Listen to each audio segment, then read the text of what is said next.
If someone were to ask you point blank right now whom you love more between your spouse and your kids, who would you choose? It's not hard to imagine that many would say, my kids, of course. They are your flesh and blood, after all. Plus, it would seem selfish and un-parentlike to choose your spouse in this scenario.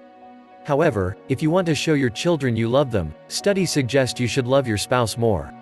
Confusing? Let us clear that up.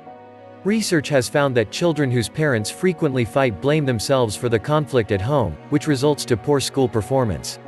Couples' hostile feelings towards each other also tend to spill over when they talk to their kids.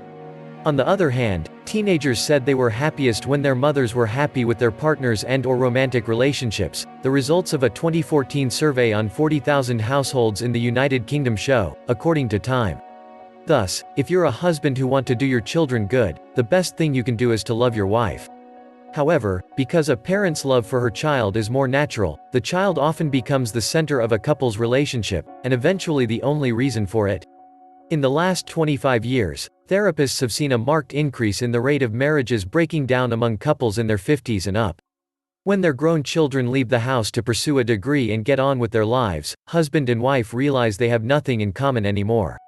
Gerontologist Carl Pillemer of Cornell University, who has done research on aging, and author of 30 Lessons for Loving, says one of his biggest discoveries while interviewing 700 couples for his book was how detrimental the middle-aged blur of work and kids can be to relationships. It was amazing how few of them could remember a time they had spent alone with their partner. It was what they'd given up, he told author Belinda Luscombe of Time. Over and over again people come back to consciousness at 50 or 55 and can't go to a restaurant and have a conversation, he added. How did they get there? By allowing parenthood to take over their lives.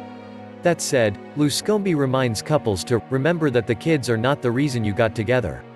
By seeing your partner as that, an individual you chose to be with for the rest of your life, and not only as the father of your children, you are reminded of the reason you got together in the first place. And that will do your children good.